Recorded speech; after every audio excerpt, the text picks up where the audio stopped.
Well, it's been a while. Nice to see you have a different shirt on for this one, not the Thank you, buddy. classic Ryan shirt.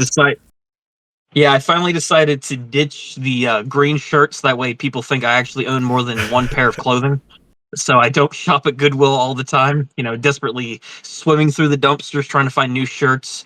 I did buy a shirt for once. The first time in 25 years. So I figured to celebrate the occasion, we would ditch the green shirt and we go with the red one instead. Holy crap, guys! This is huge. Oh Thank yeah. you for. Don't get used to it though. This is where all the Kofi money is going to. So It's going to my wardrobe. Keep that money coming.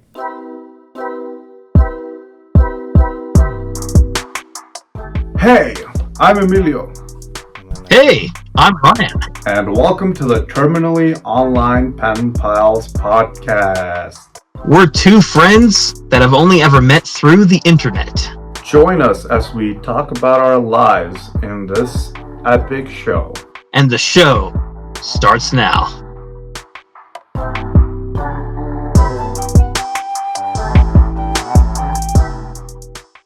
Hello, everybody. Welcome back once again to the Terminally Online Pen Pals podcast. I know that for you guys, it's just been a week since the last episode. But whilst you waited for that episode, you guys waited almost a month. And we've been a month without recording because I'm back from the South America tour and, well, procrastination for a week because I've been back home for a week now. But yeah. But we're so back, everybody. We're so back. Yes, we are. Welcome back to another episode of the pod, guys. It's great to be recording one of these for the first time in a month. That's not even a joke. I'm pretty sure the last time we recorded was like late August. So it's awesome to be back doing these recordings. Emilio was actually August 30th, the last time we... Okay, that's still almost a month, though, at this point. We're almost at the end of September here. There's like less than a week left. So it's like a month. So sorry about that. But we are back, everyone. I have some awesome topics to share for the future. Emilio has some amazing stories to share from his trip to Zimbabwe. It's going to be amazing to hear about the polio that he contracted. I think he sold an organ while he was over there. We have some awesome topics that are going to be great clickbait for the podcast. So we're eager to get into it. Anyway, what we're saying. I think let's just give you like a good 10 minutes to see how you're doing. What's up with you? Sure. What have you been up to this month? A lot of awesome and fantastic things, guys. It has been a while since we've recorded one of these episodes, and obviously in that time frame, Emilio's had a lot of experiences on his trip to South America for the first time that we'll get into for this one. But as far as what I've been up to goes, nothing super exciting. I didn't travel outside the country like Emilio did. I think it'd honestly be pretty weird if we met each other in South America of all places. So luckily that didn't happen because that would have been kind of awkward. But as far as what I've been up to, in actuality, I've been working on and off. You guys know I work a full-time job. I've mentioned that a few times here on the show. I've been taking a lot of day trips and whatnot here and there, hanging out with family and whatnot, outside of maintaining my house and the house restoration projects that I've been working on and everything else. I have a brief update I want to share with you guys on that. The roof that... House update! Shocking, right? House update! Breaking news, the house collapsed. All the money that I spent is gone forever. Luckily, not the case. The update that I have this time around, guys, is both good and bad in a way. The good news is the roof project that I mentioned to you guys before is progressing nicely. The hole in the roof is almost patched now. We have black tile that's going on the roof of the house, so that way, the roof won't cave in on itself on two side rooms on the house. So the roof is almost repaired from what I mentioned a few episodes back at this point, which is a good thing because the next major project coming up is completely tearing out and renovating a bathroom, which is one of the last major interior projects. So that's the good news. The bad news in this scenario also involves the roof. As we unfortunately discovered, we had actually a case of black mold breakout in the ceiling, unfortunately. When we originally started restoring the house 2 years ago, we had to cut out a few panels out of the ceiling that had black mold growing into it because when moisture comes in from outside through the hole, it didn't escape necessarily and it ended up creating mold. Yeah, so we essentially ended up having that black mold issue. Fast forward about a year and a half, 2 years, and this was actually 2 weeks ago at this point, we had another case of black mold because we've had a lot of rough rain recently in my area. So we ended up having more mold growing in the ceiling, had to cut out a few more panels. And we also discovered that a raccoon, yes, this is a little bit of a raccoon incident, that was what caused the hole in the roof in the first place. And it almost chewed through an electrical wire, meaning we almost had deep fried raccoon and almost burned the house down. So, luckily, that's something else we discovered, but we're going to have to fix the electrical cord, the ceiling more, and now we have to go and tear down some wall paneling to see how bad the water damage is. So, we have some good updates, some bad updates. This has been the home renovation tour, or the home renovation update. House update! Okay, that's pretty epic, Ryan. House update! Hell yeah. I didn't do anything. Okay, All I'm right, just thanks kidding. for watching this episode of the Terminally Online Pen Pals Remember to podcast. follow us on it. Okay. No. No, guys. So I went to Argentina, Brazil, and Uruguay. And Uruguay. We're never going to get sponsored by them now. Well, they already sponsored me. And I don't okay. have to, like, I can now, like, talk poorly of them. This was a trip that was planned with a lot of... It was planned a while ago. For those of you who didn't know, sort of it's a sort of a side hustle. I don't know if it's okay to call it a side hustle because it's really... We don't make any money from it. In fact, we lose a lot of money. But me and my friends, we make short films. So we shot one this year and we shot one last year. Hopefully we get to do another one next year. But the one that we shot last year, we finally premiered it. And we sent it to a festival down in Uruguay. And it got selected. So we was that Marcus short film that you guys had showed me when we were filming that last episode of Lost in Translation by any chance? Yeah. Or is this a different one? No, it's that one. Yeah. So I know which one you mean. So we got selected, and Mark, my friend, he was asked to do give a class down there with a course on audio production. So that's why we were invited over there. Like, we were also invited because, they wanted us to present the film, but as well, we did this sort of extra bit of giving the class. So everyone on the crew of that production was invited. Unfortunately, only two of us got to go. Sort of the agreement with the festival was that they would cover our, the expenses of, like, staying there. I don't know what's the correct term in English. And we would have to cover our flight expenses, right? And we were like, fair deal. Well, we're already in that side of the world. We might as well take a short trip to Argentina that is, like, literally, Buenos Aires is right in front of Montevideo. Like, there's just a river dividing them.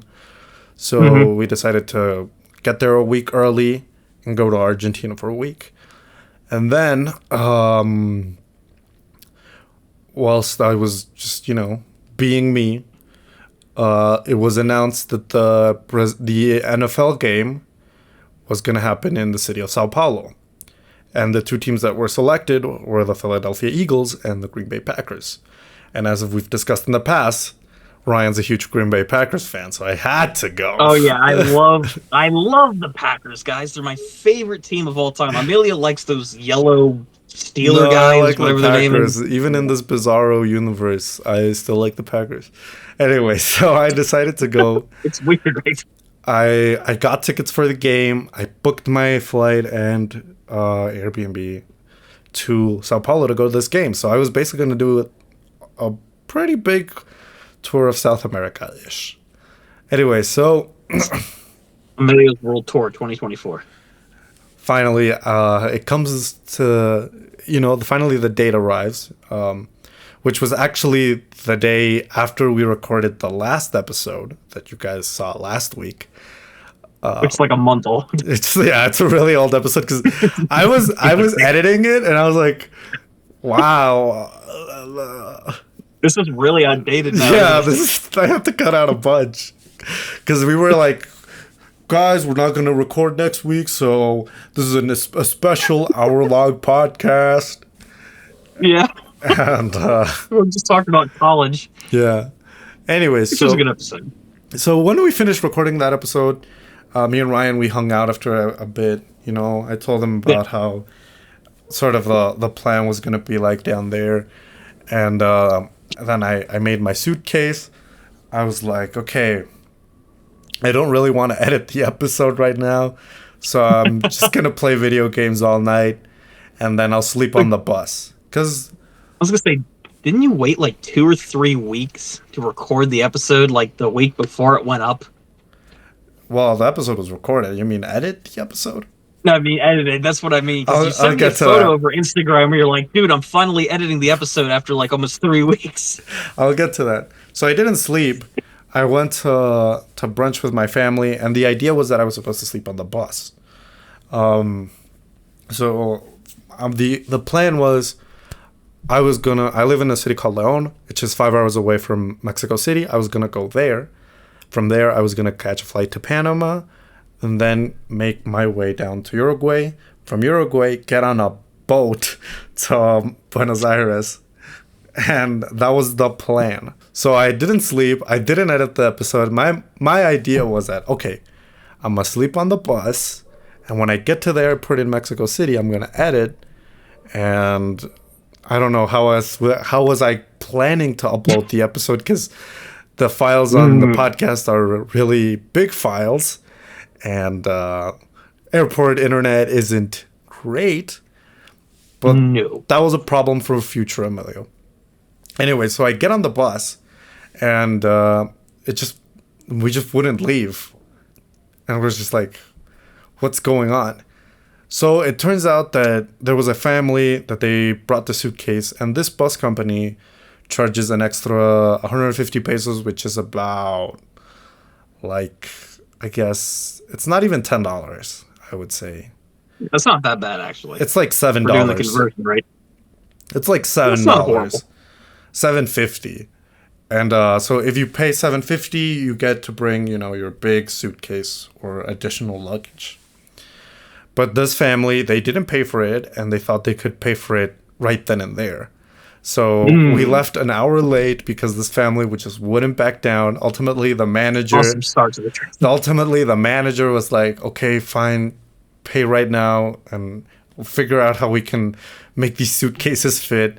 It was a mess. So we left an hour late, and then the AC wouldn't work on the bus. So it was incredibly hot.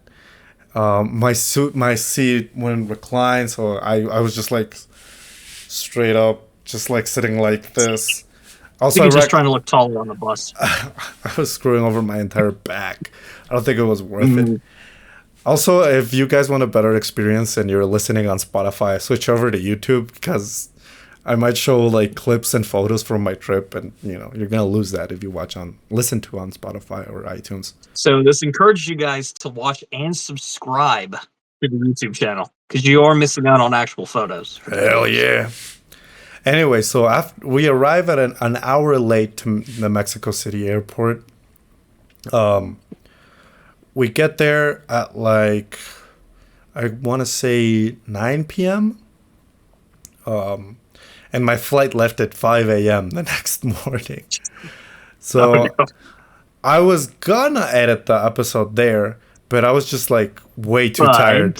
I hadn't slept, I think at that point, 24 hours.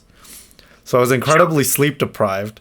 The only thing I did was I converted the files for the recording and produced my vocals. So all I had to do was just, do the actual slicing. But I was just like, I don't know if this happens to you guys when you're sleep deprived, but it was incredibly hard for me to concentrate. I was just like, I would open the laptop, open up Premiere, and I would just get super dizzy. I was just not feeling well. And that was me just there. I talked to my friend Marika, who was coming with me, and we had dinner there as well. But I just couldn't like concentrate, which was weird. I felt like shit, honestly. I'm not gonna lie. Anyway, so I mean, when ultimately, you sleep deprived I for was 24 incredibly hours, sleep then deprived. yeah. Anyway, so the first flight, I get on the plane. I had an aisle seat, um, because I have long legs, so I like to stretch a bit when I'm on the plane. That's why I never get a window seat. Long legs for a short stature. It's understandable, I guess. Life's compensated.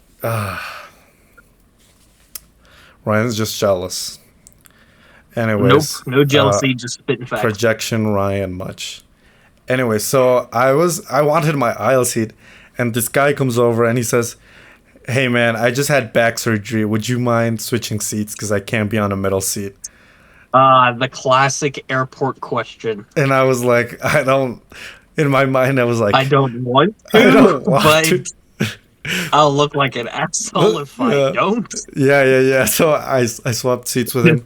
Luckily, it was just a 2 hour flight, so it Okay. wasn't like a super long flight.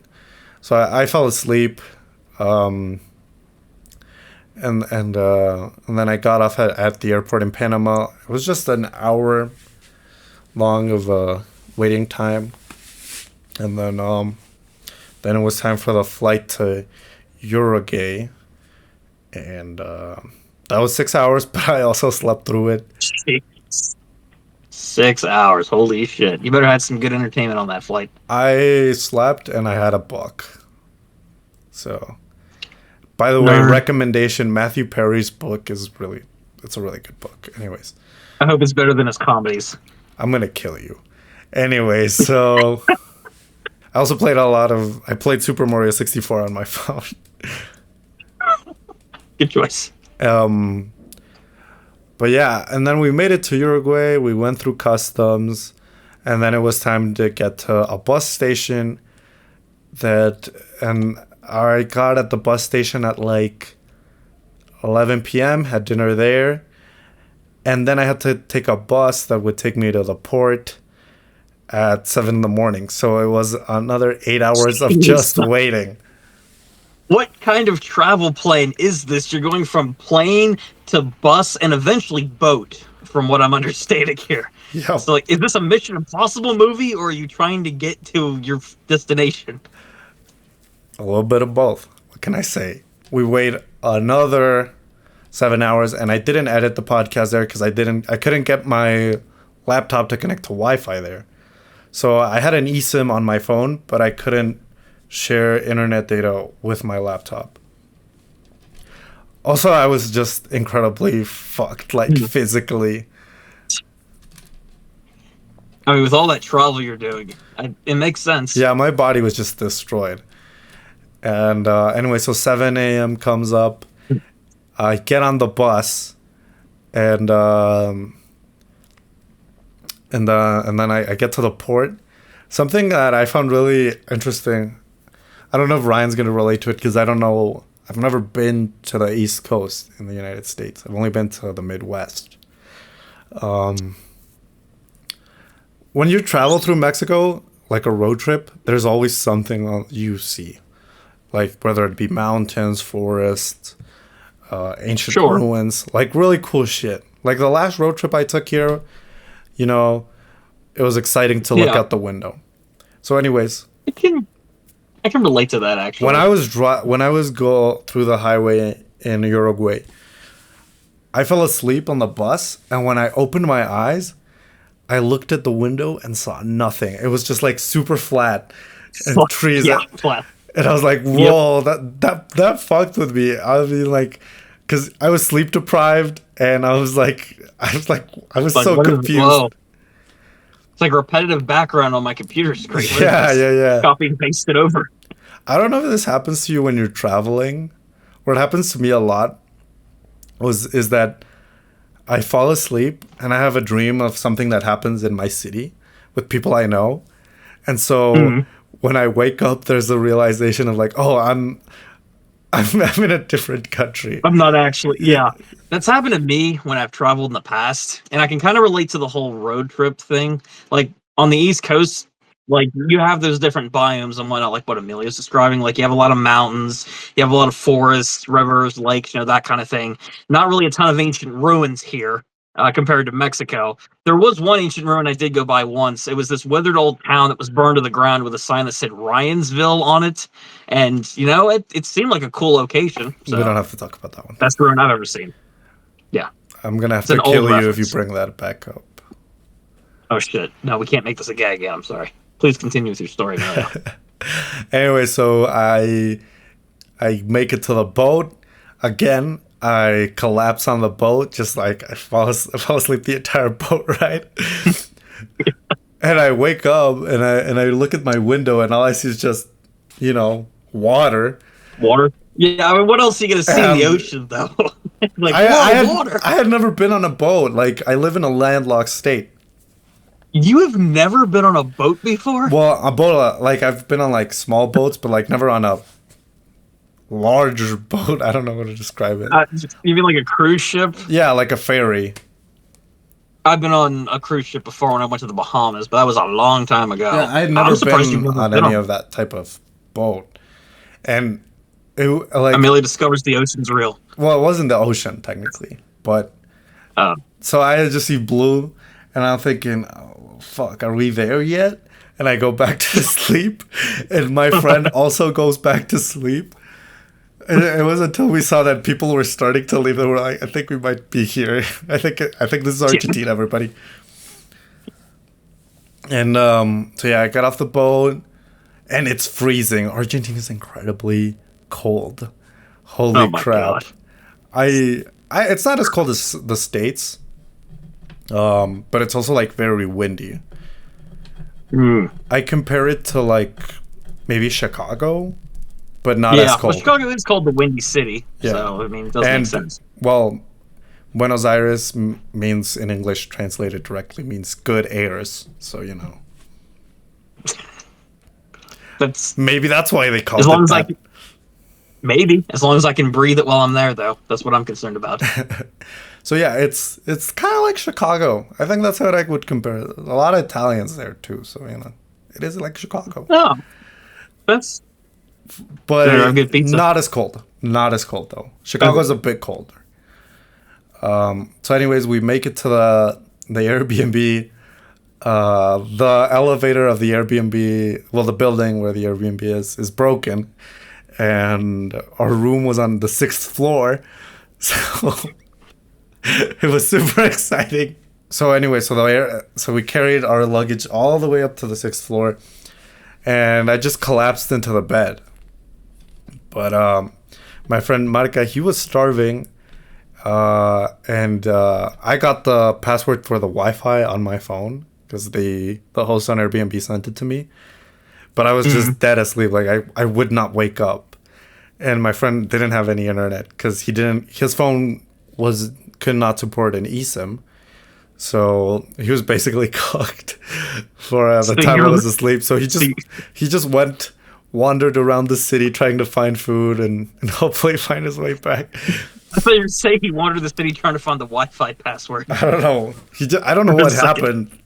Like I was asleep. When I woke up, he said, "Hey man, I brought food," and I was just like so confused because finally I had like a decent sleep. Right. I slept for I think maybe like 2 hours. I don't think it was that long.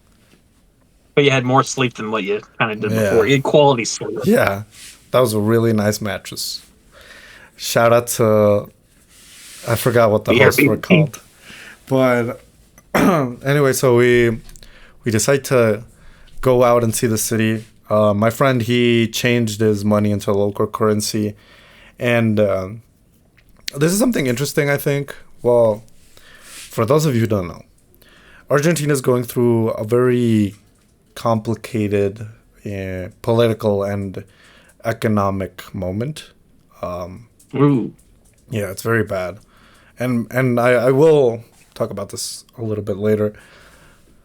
But if you're traveling to Argentina, you should know there are 3, but I only honestly saw 2. But there's two ways of changing your money into local currency. So the first one is the sort of fixed state value. So I don't really know how it was, but everybody told me do not change your money in the fixed official tender because you're gonna lose a lot of money. And then there's the value wouldn't match up. Then there's what they call the dollar blue. So the dollar blue is sort of the street value, if you want to call it that. The street value? Yeah. What are you slinging dope, or are you trying to exchange currency? You have to buy 3 ounces of cocaine for them to change your money. No, I'm just kidding. I really hope not. It's like, it's not the official value, but it's what it should be. Like, considering sort of the economic crisis in Argentina, that's what the value should have. But the government, sort of to stop the inflation, they had a fixed value. So if you're a tourist, this fixed value doesn't help you, right? Because you're gonna lose money. Yeah. So it's very weird how it works. I don't know if it happened to me because I'm a foreigner and I'm, well, not white, so it was immediately obvious that I wasn't from there because, you aren't local. I wasn't local. Also because, there's a difference between Mexican Spanish and Argentinian Spanish, so, when they heard my accent, they knew I wasn't from there at least. Mm.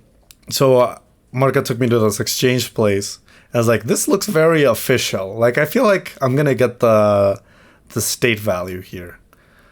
And so I said, I walk up to the front desk and I'm like, hey, I was looking to sell dollars. And they look at me and they go, oh, right this way. And they take me to a back room. And I'm like, oh my God, this is where we die, everybody. This is where it all ends. And we got the plastic on the floor. They're already ready. It wasn't that scary. It was just like another sort of window that you see at every bank, except it was walled off. I'm guessing, so it's like, my theory, I don't know if this is true. I'm guessing so that they can sell dollars at the dollar blue rate.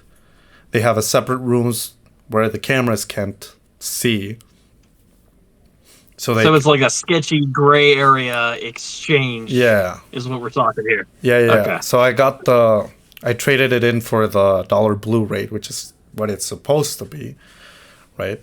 And I got my money, and I was ready to go, man. I traded $100 and that gave me 200,000 Argentinian peso. Wow, that sounds like a lot. Even though it's only $100. I mean, when I started looking at prices, I was like, wow, my money's infinite here. Yeah. I wasn't really sure about the currency. Like, it's still very confusing to me. Like, it was like going to a store and seeing bottled water, 1,000 pesos. I was like, holy crap, what's in this water? But yeah. It would be like flakes of gold. Yeah. Especially because our currency here in Mexico is also called peso, except, 1,000 Mexican pesos, it's a lot of money. So anyways, we went to like the main sites in Buenos Aires. Buenos Aires is, I think it's easily the most beautiful city I've ever been to. I mean... Well, that says something. It's really pretty. I honestly wished I would have stayed more time because it's like at least sort of the downtown area and the district of Palermo, just incredibly beautiful places. Like, it's I don't know much about architecture, but I like I'm into design and sort of that shit, and I'm just like, this place is just beautiful. Like, when I think every place looks like just a great place to take a picture. Yeah. As someone who's been restoring a house for a while, I know a thing or two now about architecture. So I can tell you from your Instagram photos, they look like genuinely like a beautiful city. It looks like a place, like an iconic, like tourist destination or a good place to live. From just visually speaking. I mean, I don't know how it is for like crime rate or financially or whatever, but And we can talk a bit about that. I feel like we got mugged. Almost. What? Yeah, so there Oh my! was this guy that we were at the obelisk, which is sort of like the biggest attraction there. Yeah.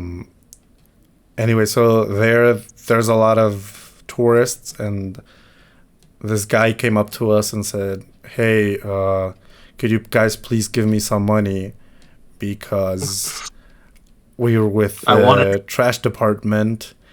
I'll give you if you guys give me, I think he said 10,000 Argentinian pesos, which is, I think it's like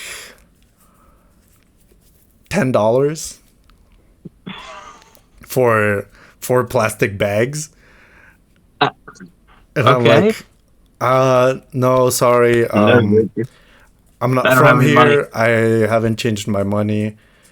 And he says this, oh, I accept, they have this thing called Mercado Pago, which is like Apple Pay.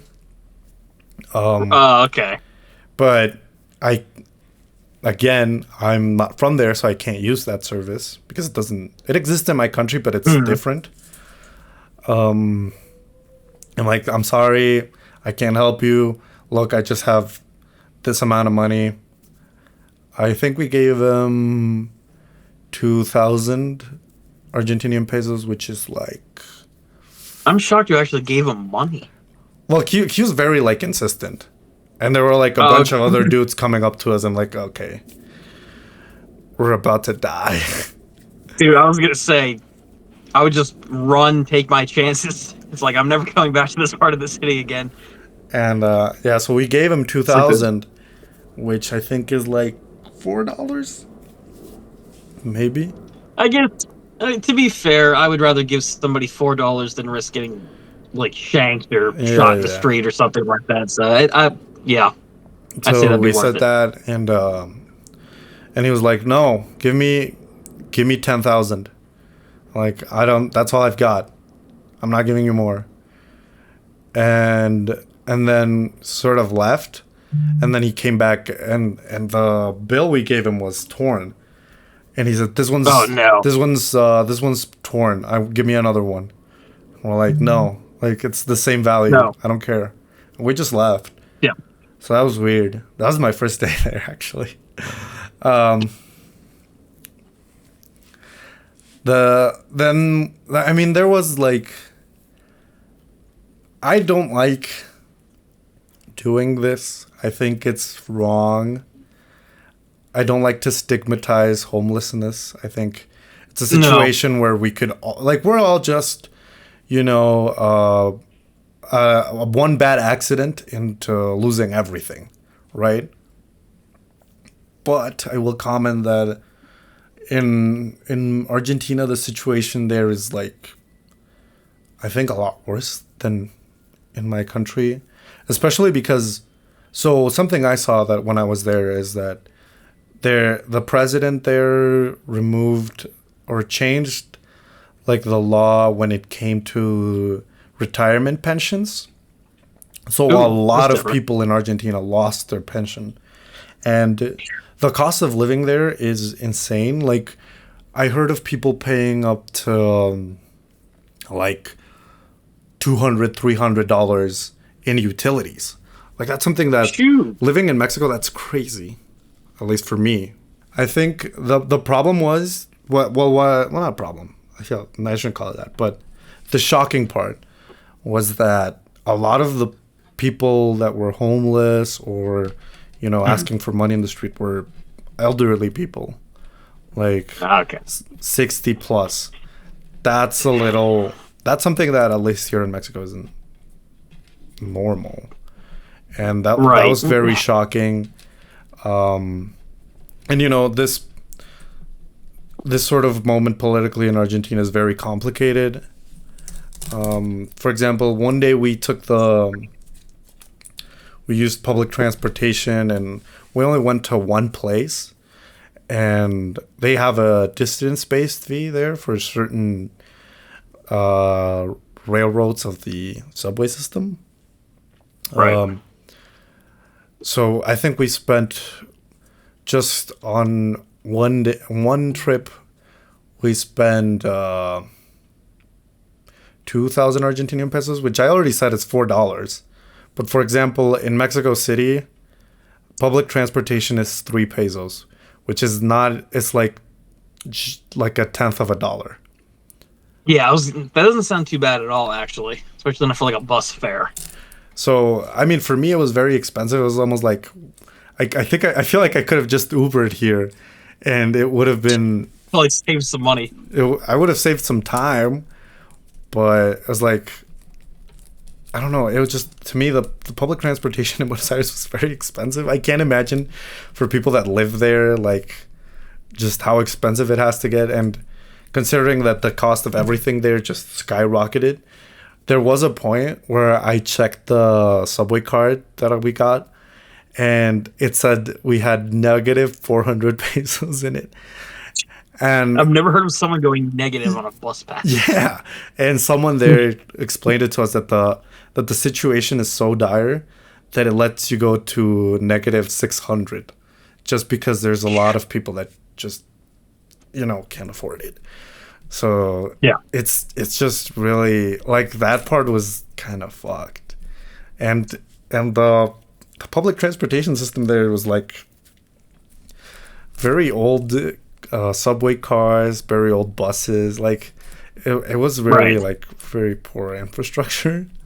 Like, one of the train lines we took, it didn't have, most subway systems or train systems have automatic doors. That one didn't have any. So you just had to jump off the train. And those trains were incredibly old. One of the wagons didn't even have seats. It was just a metal box. And me and my friend were like, are we sure this is the train we're supposed to take? But yeah. And you look at it and you're like, yeah. Google Maps says so. Woohoo! Thing. If Google Maps says it, it has to be right. Yeah. So, sort of, I would imagine, I really liked Buenos Aires. I think, once again, it's like a beautiful place. I do recommend you visit. But if you live there, I was thinking, holy crap, if you live here, it's gotta be very so hard. Everything has to be incredibly expensive for you.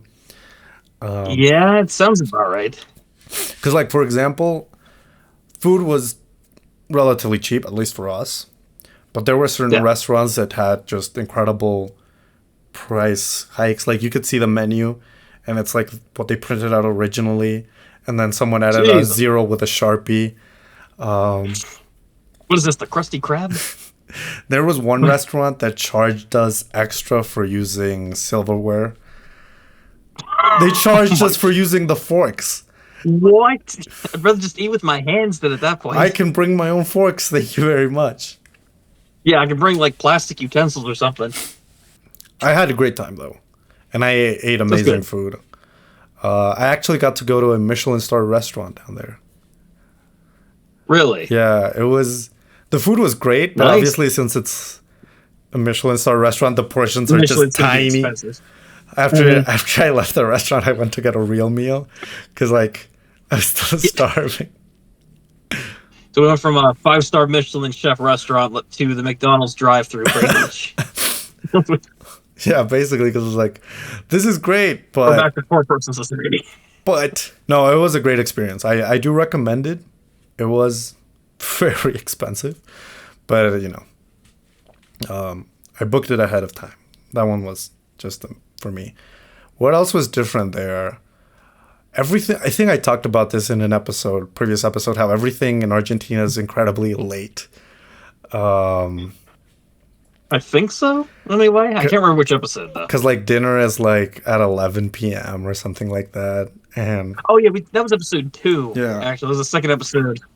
We talked about that. Yeah, like the difference in time zones and the cultural significance behind when you eat certain meals, that kind of thing. We went partying one night, and what I found interesting there is that here in Mexico, for example, if you go to a club and you buy a bottle, it does not include sort of the things you used. Like, it doesn't include what we call here the services. So that means sort of like club soda or like a different type of soda, right? So like the alcohol isn't Right. just doesn't destroy your throat. In Argentina, it's included, so that's like a plus. That's good on you guys. Good on you for doing that. Thank you for making my night out cheaper. Because they didn't charge us for That's all the money. Thanks. They didn't charge us to get into the club, which is something they do here in Mexico in some places. And they included the soft drinks in our bottle. So that was cool. I think that was one of the coolest night out I've ever had. But I think you could immediately realize who was foreign because there, we made a friend with this group of guys that were staying at a hostel. They were from a bunch of different countries like Brazil, England, Australia, Spain, Costa Rica. And once 3 a.m. hit, we were all like, okay, time for bed. Like, you can immediately see that we were incredibly tired because we're not used to like, Right, it's like staying we up that late. Until 3 a.m. here, so Yeah, 3 a.m. is like, you're done. Okay, buddy, just go to bed. As Ted Mosby said, if it's 2 a.m. and you've got nothing going on, go to bed. You're only going to make things worse. So you could see how we were just barely hanging on, and all the Argentinians were still pumped. That was interesting, I guess, sort of seeing how nightlife there it is. And it was very cool. Something that I did find really weird is that I think maybe that's something that they just do at that club. They had someone doing face paint. And did Marco get his face painted as Sonic again? I wish, but he wouldn't do it. That would have been freaking hilarious. And then there was, for some reason, they were playing Twister in one of the corners of the club. Twister's like a good way to get down at the dance floor, I guess. I guess if you don't like dancing, you could go play Twister. Yeah. But anyway, so that was fun. I broke my glasses at that party, though. Oh yeah, that's something else we did, actually. I had an eye doctor appointment. Well, so did I. Break, so. Yeah, wow. What a coincidence. Yeah, so my old glasses, they were on the out. And sometimes one of the, what do you guys call the crystal part of the glasses, Ryan, in English? The lens? The lens sometimes would pop off. So what I do sometimes when I go to a party is I leave my glasses at the car, right? So we don't have any accidents. Except I was in a different country and I didn't have my car. So, oh no. So I was like, okay, I just like hung them from my shirt, and there was a point where I felt them fall to the floor, but I found the lens. So I'm like, okay, we're not gonna panic. Put it in my pocket. We're good. We're good. Like, we're good. Anyways, so we leave the club. Great time, great experience. You guys in Buenos Aires, you guys are on another level. You guys are really cool. So I make it to the Airbnb. I go to bed. I set up my alarm because the next morning I have to go to the Michelin star restaurant, which was an experience I was very much looking forward to. Mm-hmm. I wake up. I'm like, okay, I'm going to shower. We're going to take it easy. And I pick up my glasses and I'm like, oh, fuck, I forgot. I go for my jeans and I start looking for the lens. It's not there. Oh, no. And I'm panicking. I'm like, holy crap, what am I gonna do? So I only have like half a pair of glasses. So I rush around the city. I'm running around the neighborhood. I still have like 2 hours to get to the place. And I go to eye doctors. And I realized my country is the best country in the world for the following reasons. In Mexico, every time I've needed a pair of glasses, I've gotten them the same day I've ordered them. That's just a fact of life. Here. I'm still waiting on my new ones, and it's been over a week. So you're living in the wrong country, Ryan. What can I say? But here in Mexico, I remember like the last pair of glasses I bought were soccer goggles, and I got them like 5 hours after I placed the order, and it was a Saturday, right? Damn. So I was running around Argentina and everybody was like saying, no, you have to at least wait 24 hours. Except I didn't have 24 hours because the next day I was going to Brazil. So so I was fucked. So anyways, I gave up. I went to the Michelin star restaurant. Incredible experience. I hung out with some people that were like old money. They were like saying like, yeah, this is like the 5th time I came here this month. And I'm like, holy crap. Okay. This is the first and last time I think I'll ever eat at a Michelin star restaurant. Here, But anyways, the food was amazing. And I learned a lot because the experience I booked was a sort of guided thing by the head chef of the restaurant. Oh, that's cool. So it was really cool. Yeah. Did Gordon Ramsay come out and criticize all the cooking that was made? At one point, the sous chef was just, slicing onions, and he pulled out 2 pieces of bread and says, "What are you? Idiot sandwich." An idiot sandwich. So I did that, and then I went out to keep trying to find if I could, get some freaking glasses. But everywhere they were like, no, it will take a certain amount of time. And yeah. Anyway, so I just went to sleep, went to prepare my stuff to leave to Brazil the next morning. Me and here's the next big part of the trip. Me and my friend Marca, we went out to dinner, like my last meal in Argentina, because he wasn't coming to Brazil. Right. We went out, and I get an email from the tourist agency. I got it because I didn't buy that flight directly from the airline. I got it at a sort of tourist agency, and they said due to the current issues with Aerolíneas Argentinas, your flight might be canceled. And I was like, no, I don't need this. I'm already blind, and now you're going to leave me stranded here in Argentina. Yeah. I'm going to be stuck here. I can't make it to Brazil. So I checked the problem was that when I was trying to book that flight with that airline in Mexico, it wouldn't allow me because I was in Mexico.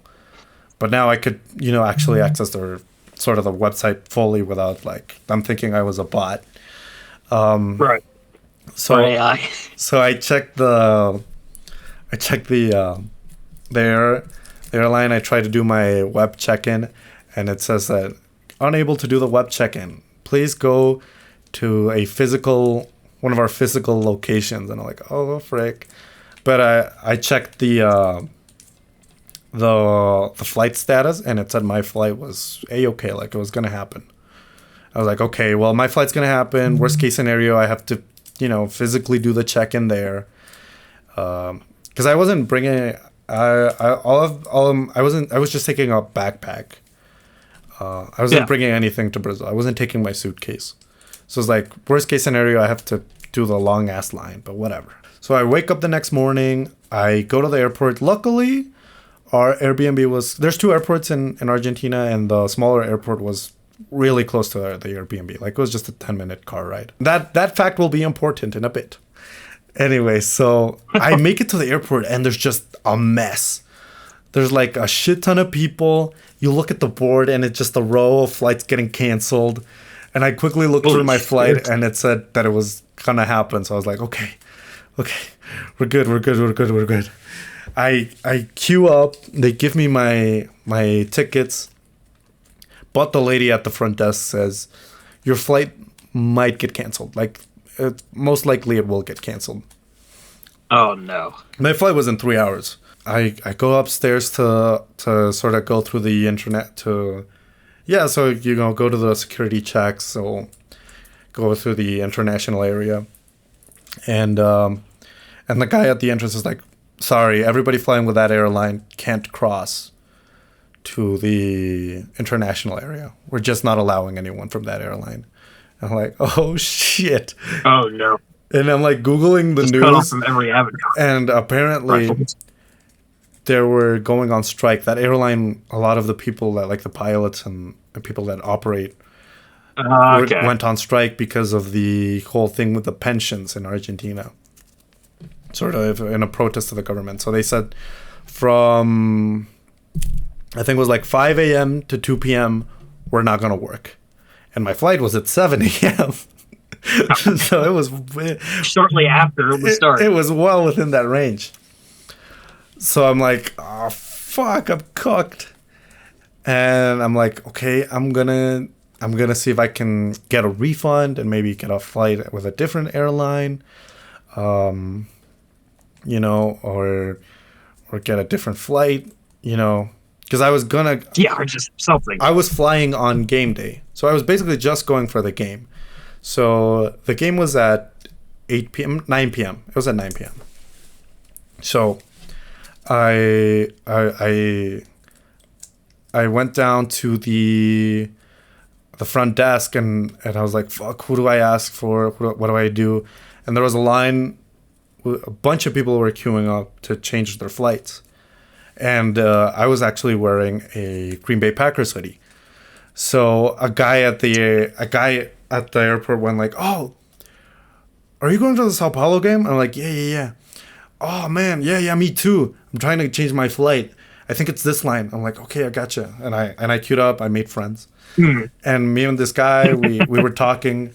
And then there was this other guy from Brazil. He wasn't going to the game, but he was from Brazil, right? He was trying to get home. And he started telling me, man, I'm so freaking tired. Like, I've been traveling for so long. And then the original guy, the Argentinian guy that he was going to the game too, he disappears. And I'm like, oh, that guy, we're on the same flight, and he just disappeared. Oh, it's like, oh no, I lost my ally. And trying to find a new flight. And I asked the guy that was in front of him, I was like, hey, do you know where the guy that was here went? And he said, oh, it's just that he realized that this line is for domestic flight changes only. The international flight is somewhere else. And I'm like, oh my God, yeah. I've just been queuing up on this line for no goddamn reason. And so I asked someone from the airline, hey, I have an international flight. Where do I queue? And she says, oh, it's that line. And it's a much shorter line, thank God.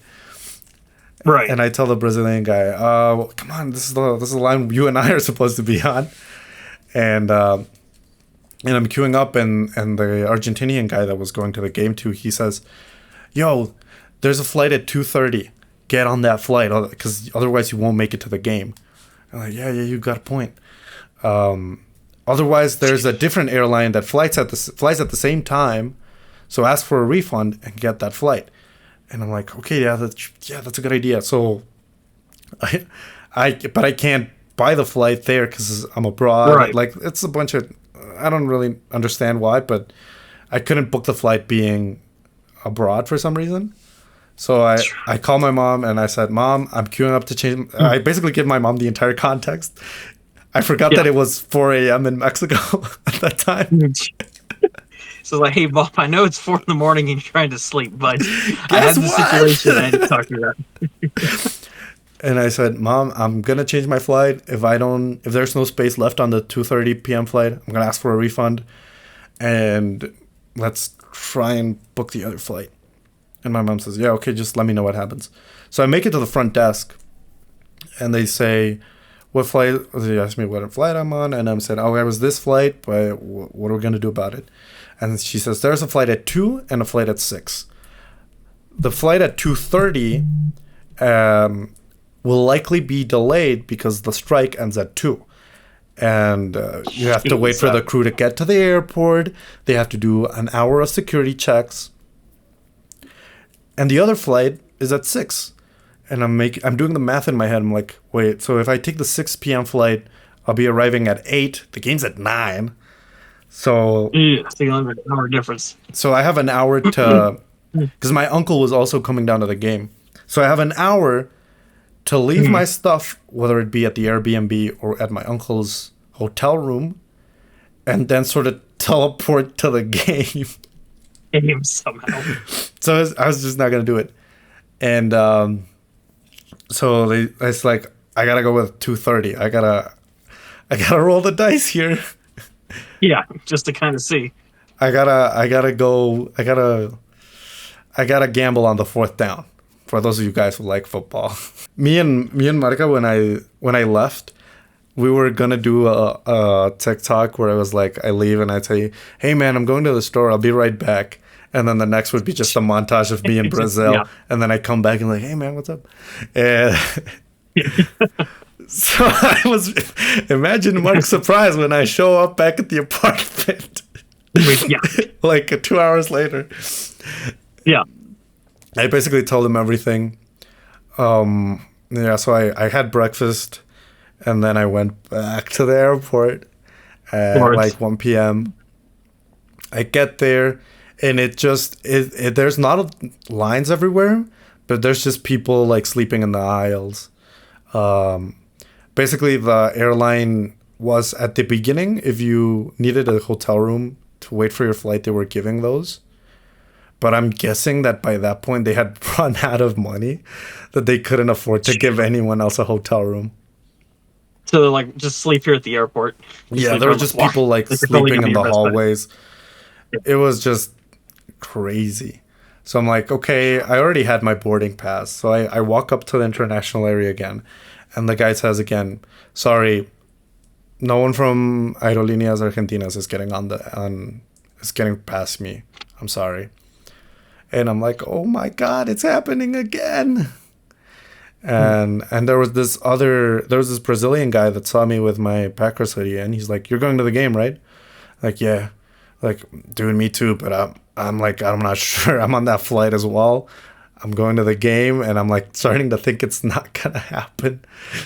Yeah. And I'm like, don't say that. Don't say that. We're gonna make it to the game. So I gotta make it to the game, man. I gotta see the Packers win. And well, I gotta see the Packers. And I feel like at that point, asking to see them win was too much. That was just being greedy. But anyways. So I just want to see them.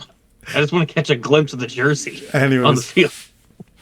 So I'm just like, fuck, what do I do? And I start just wandering around the airport looking for a place to sit down or maybe have lunch if I have to be there for more time. And for some reason, like, I already did like an entire loop of the airport. And which, I mean, it's not a big airport, but still. And I'm like, should I go upstairs to see if like what's up with the international area? Why not? And I go upstairs, and the guy at the entrance recognizes me, and he goes, Mexican. And I'm like, is there another Mexican here? Could that be me? And he says, oh, Aerolíneas just got cleared. You can go through. And I'm like, hell yeah. Okay, we're one step closer. We're one step closer. Finally. And I go to the international area, and I look at the board, and my flight doesn't have a gate assigned. And I'm like, oh, fuck. Okay, it could still happen, but there's flights underneath it that are getting canceled. So I'm like, okay. Mm-hmm. There are flights that are later that are getting canceled. So I'm like, okay, fuck. Anyway, so I sit down, and I'm charging my phone. Just like every 15 minutes I'm looking at the board, right, to see if my flight is happening. And there's this guy, he's obviously also not Argentinian because he asked someone from the airport in very broken English, hey, what about the Sao Paulo flight? What's going on with that? And the lady says, I'm not from that airline. I have no idea. And the lady just moves on. And I'm like, I talked to him and I'm like, oh, you're also on the Sao Paulo flight? But this guy reeks of alcohol. Like, he just stinks like really just like booze. He's just been waiting in the airport too long. He tells me, oh man, finally someone that I can fucking understand because no one here speaks English. I'm like, I don't speak English either. Goodbye, sir.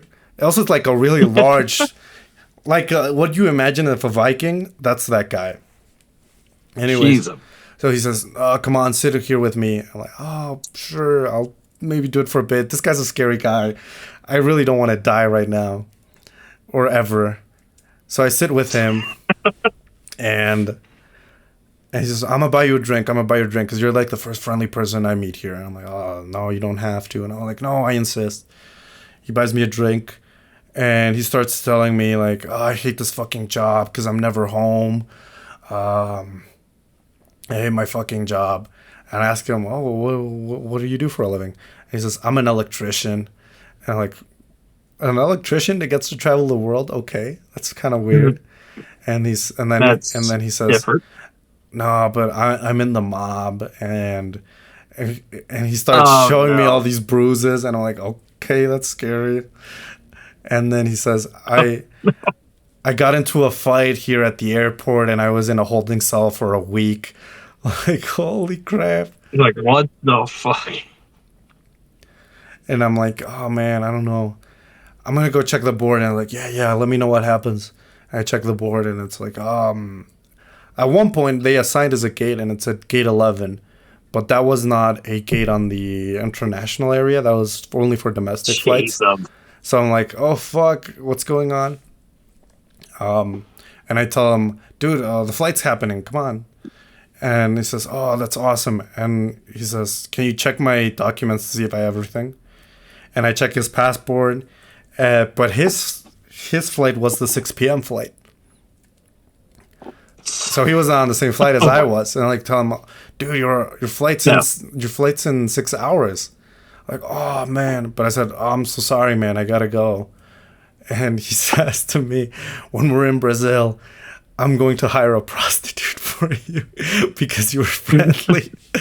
And I'm like, oh, what? That's not necessary. Don't worry about it. Emilio met a mob associate. Anyway, and offered to buy him a hooker. So I go, they finally assigned a gate for my flight, and I go sort of to the nearest waiting area. And I sit down there.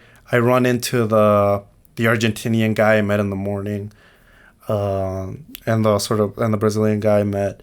And we just started talking about sports and life and whatever. And suddenly the Norwegian guy comes back, and he gets physical with the people from the airline. And I'm like thinking he's gonna go back to a holding cell again. Yeah, I'll probably go back for another week. I at that point I still didn't believe he was in the mob. I thought those bruises are because he attacked the airline people. But when he starts getting into trouble, suddenly a bunch of other Viking-looking dudes like stand up, like meerkats, and I'm like, oh my god! So, hey, maybe he is in the mob. And all my new friends were saying like, what's wrong with that guy? And I'm like, I don't know. What a weirdo. Looks over and he's like, oh, there's my friend over there. The friendly English-speaking guy from Mexico who's nice to me. It's like, no, I don't know him. No, that's my cousin. Anyways. Yeah, I was going to buy him a prostitute in Brazil. I remember you. No, that's not me. No, that was my twin. So my flight was delayed after that 2 hours. We waited 2 hours to finally get on the flight. I finally jump on a plane.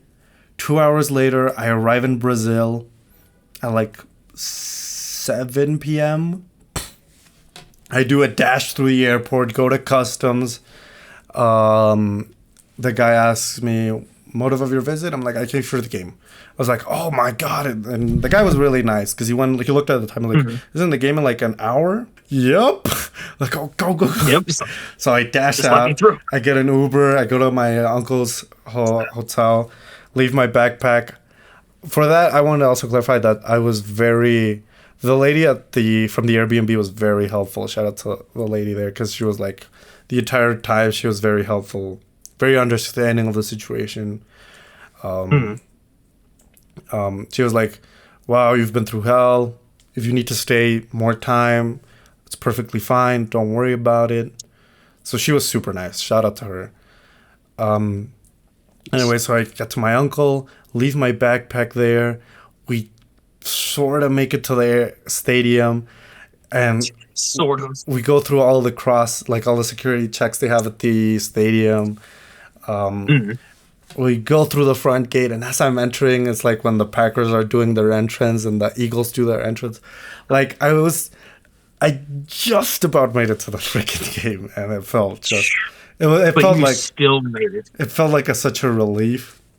The Did game they was win that game? no.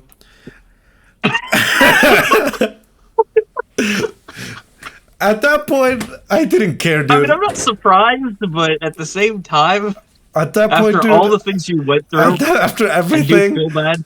I was just so happy I was there. It's like, man, I know I'm gonna watch you guys lose tonight, but you know what? The fact that I'm just here is just amazing. I watched the game. I think this is one of the best. Um, one of the best sporting events I've ever been to. It was like I think it's the Definitely have a closest good thing. story It's the attached to it. closest thing I think I'll ever get to go to a Super Bowl. Right? It was. It was not like the production level for the halftime show wasn't like the Super Bowl. It was the halftime No. show was actually pretty shitty, but I think this is definitely like the best like sporting experience I've ever had. It's I think of two games that I'll never forget. One was a Liga MX semifinal that was just the Mhm. best game I've ever watched live soccer, and this game. Like I think these are two sporting events that I'll never forget. I And think for this one, it's not just about the game. I think it's like the backstory leading up to it because you went through such an experience with delayed flights, running around the city trying to figure out what you're doing, meeting alleged mob enforcers who are intoxicated, and then dealing with airport strikes, and then the mad dash to try and make it to the game. I think it's that. Despite the fact I know it's like a funny story now, like I think that's what adds to it because you actually had a build up. You didn't just get on a flight and went to the game. You had an experience to actually work your way to I get there. mean, I like to think that if all of that didn't happen, if I just had a standard flight, It'd probably be like, yeah, it was. I saw the I game. still Doctors feel lost. like it. No, I still feel like it would have been an amazing experience just because it's like where it's an NFL game in Brazil. I don't think that will ever No, that's like happen. kind of unheard of in a way. That's like something that's already kind of cool. But I Yeah. think the whole sort of voyage I had to go through makes it really cool. Yeah.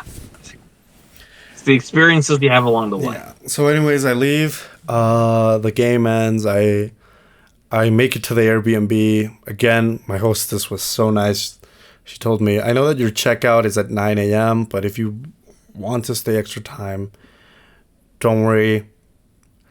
And so I did. I woke up at 1 p.m. the next day. I was just so destroyed.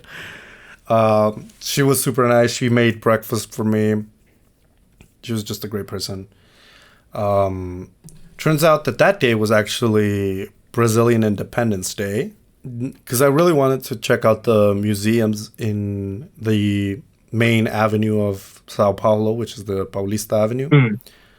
And she says, well, there's a chance because of the holiday they might be closed, maybe not. You should still maybe go out there, check it out. And I did. I rode the subway there to Sao Paulo. I think the Sao Paulo subway system is probably the second best subway system I've ever used.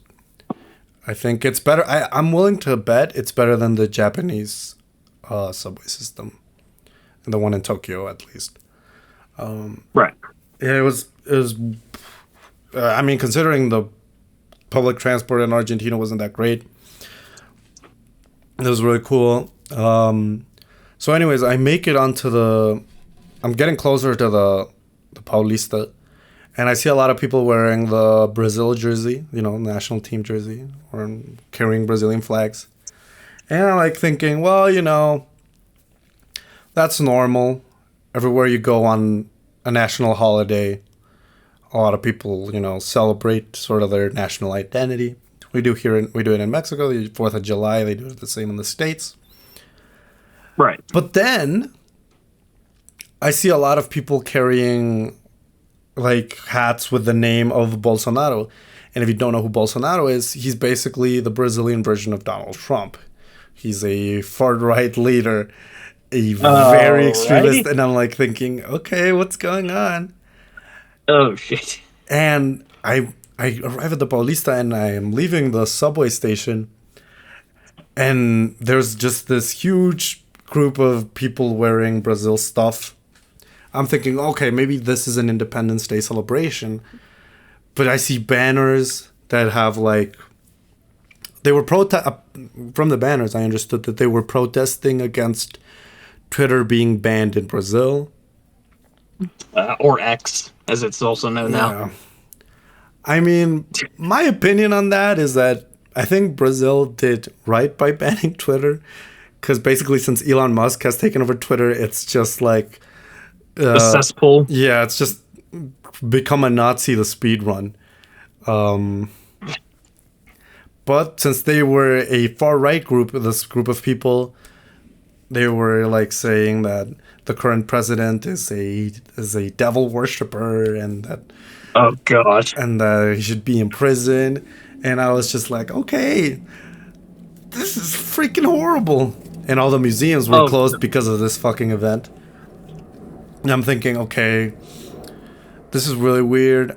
I'm gonna have there's a mall here. I'm gonna have lunch here, and then I'm gonna leave. I'm gonna do something else. And I'm walking, and there was two things I wanted to get from Brazil. I wanted to get Brazilian candy because when I was a kid, my mom, there was a period of where she lived in Brazil, and when she came back, she brought us Brazilian candy, and it was amazing. And when I was in Japan, I made friends with a girl from Brazil, and she had Brazilian candy. I was like, dude, this is amazing. And so she told me where I could find it.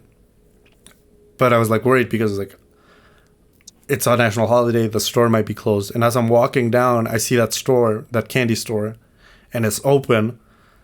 So I go up and I buy my candy, and in there they had a TV with a live stream of the march of the protest, and Bolsonaro, the man himself, turned up to the thing, and I'm like, okay, people are about to go crazy because for them, he's like a god, but also, oh gosh, I remember that 6 years ago, I think, on that very same road, he got stabbed. So I'm thinking, if he starts walking down the road again, we're all dead. I'm gonna leave. Let's get the fuck out of here. As I'm leaving, an American tourist sees my Packers jersey, and he says, "Oh, are you from Wisconsin? Go Pack, go!" And he pulls out a beer and he gives it to me, and I'm like, "Okay, this is really thanks, thank you. It's really funny." And I'm walking, and then I see there's a sports store. I'm thinking, oh, well, the other thing I wanted to buy was a Palmeiras jersey, which is a soccer team from down there. And I check out, and they have a shirt. I'm like, okay, I'll buy it, and then we're leaving. So I buy my jersey. I'm walking to the subway station, and it's closed. They closed every subway station on that avenue, so I couldn't leave. And I'm like, oh my God, I'm stuck here.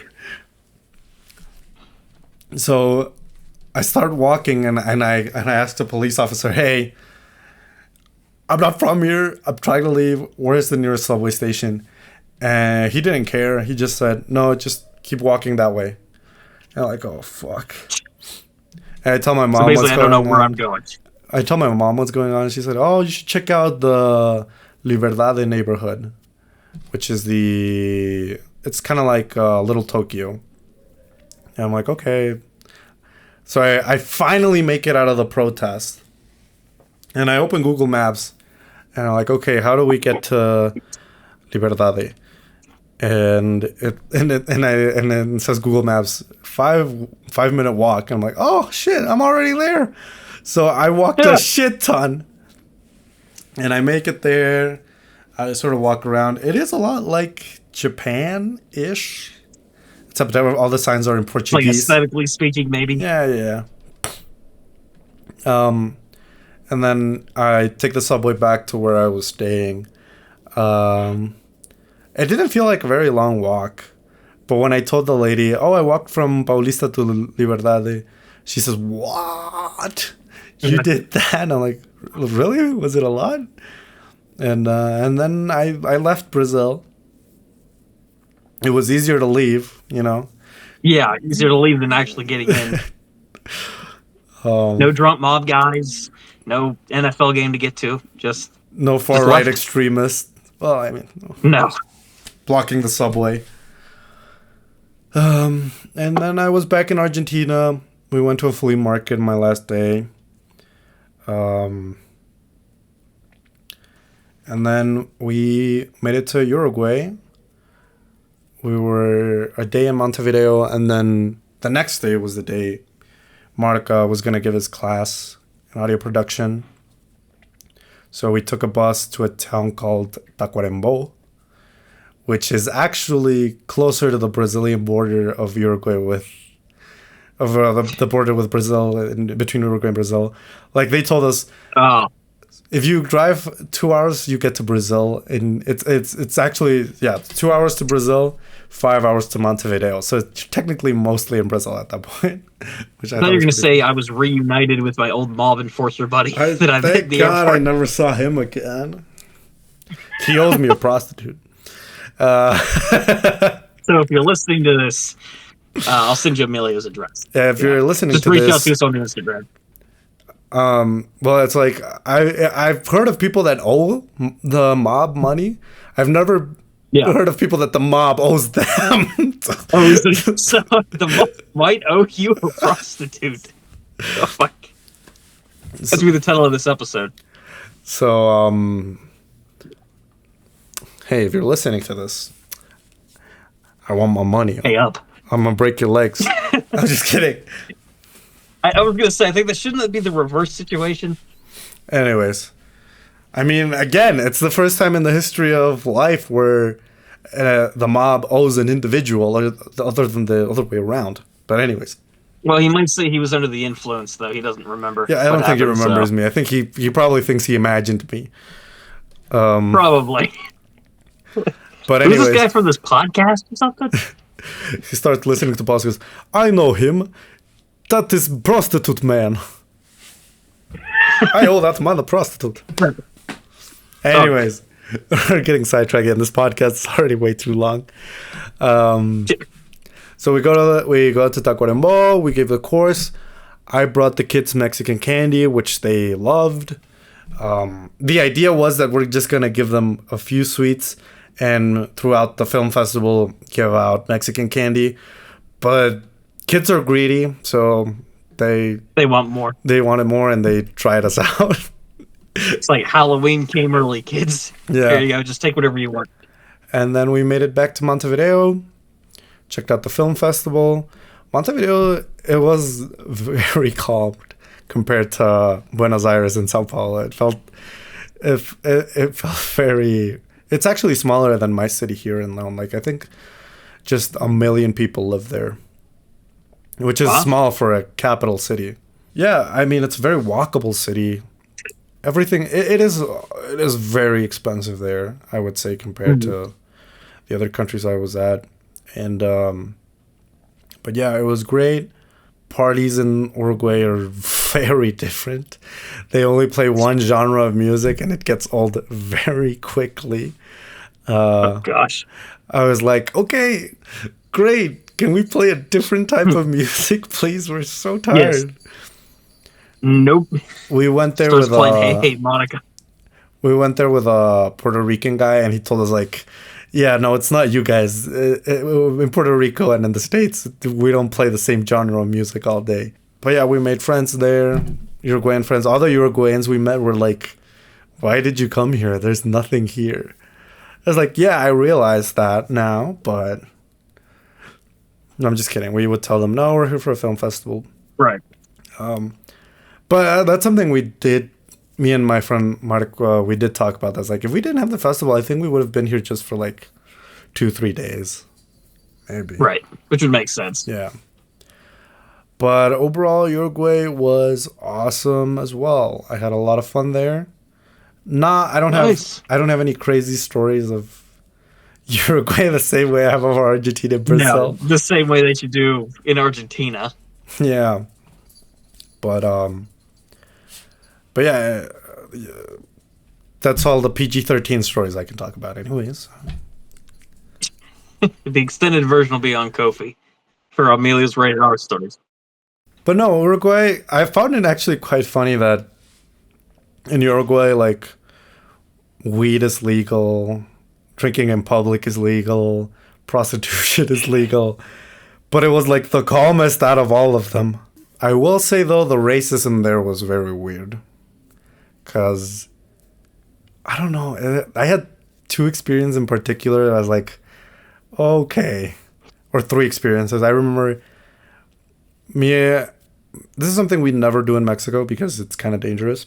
But we thought, oh, we're abroad, and it's a lot more chill here. We started giving away shots at the club. And there was this table we approached. We gave them free booze. And I'm guessing that there was 2 guys and 2 girls. And I'm guessing that the 2 guys sort of wanted to impress the girls. But after we came along giving away free alcohol, they just wouldn't like pay attention to the 2 guys.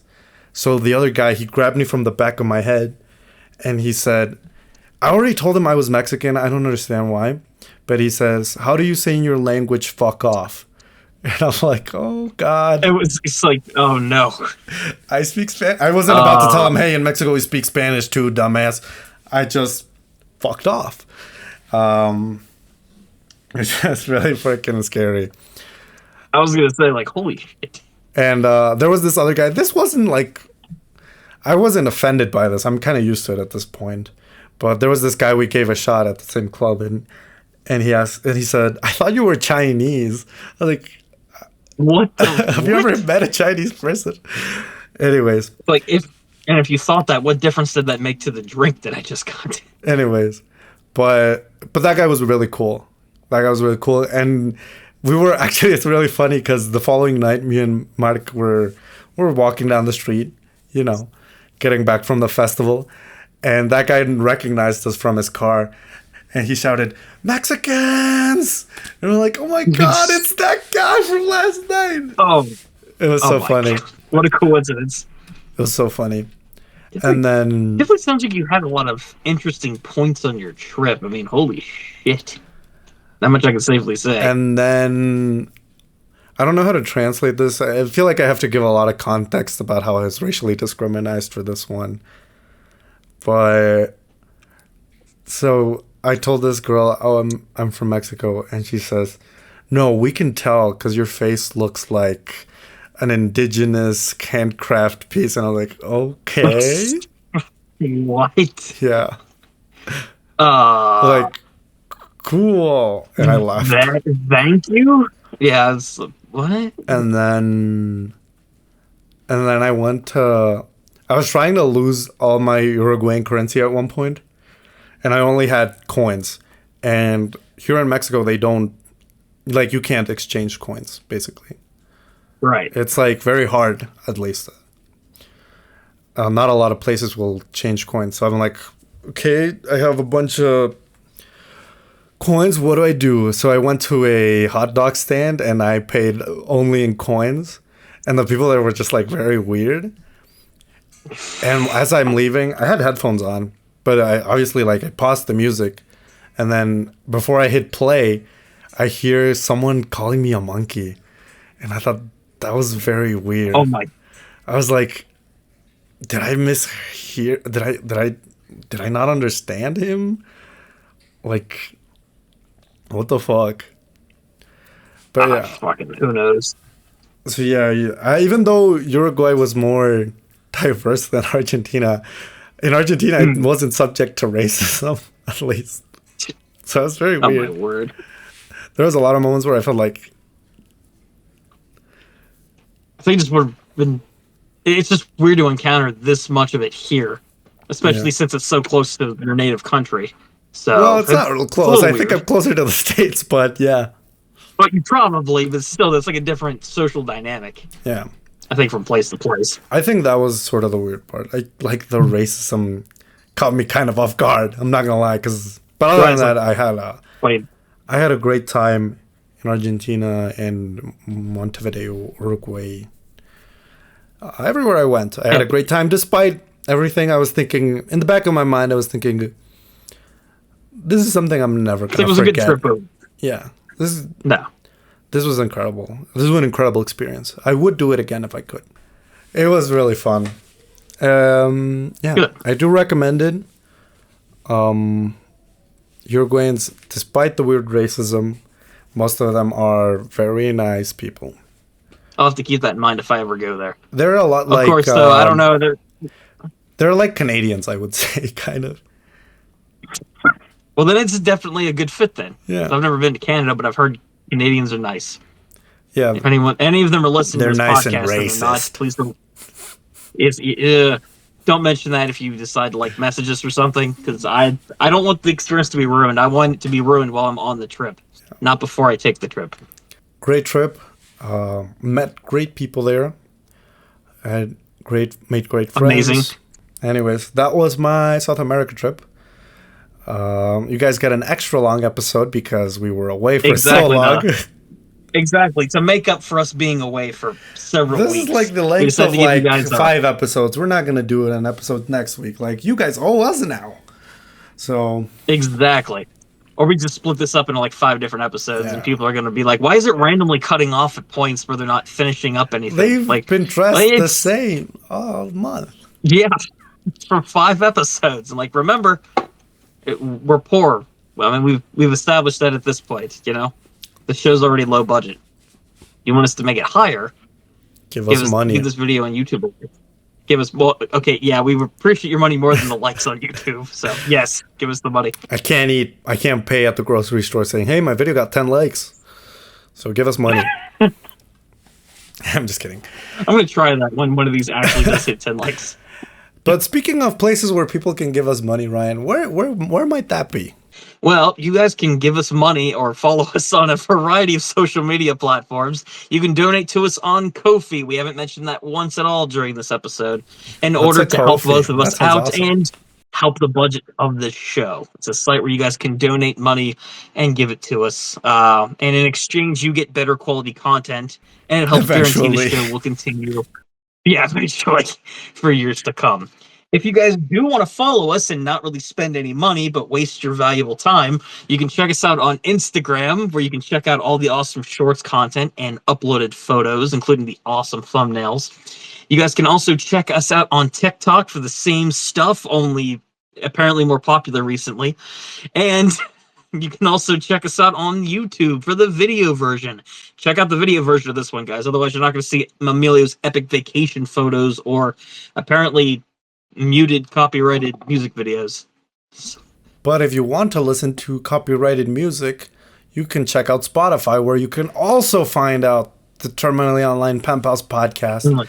And if you want to check out copyrighted music but you have an iPhone, you could use Apple Podcasts. Well, they don't have music there, but they do have the Terminally Online Pen Pals podcast. Pen Pals podcast. Yes, there we go. See? Make sure to listen to us on Spotify and Apple Podcast. Rate us, whatever you think we deserve. But preferably 5 stars. Ratings.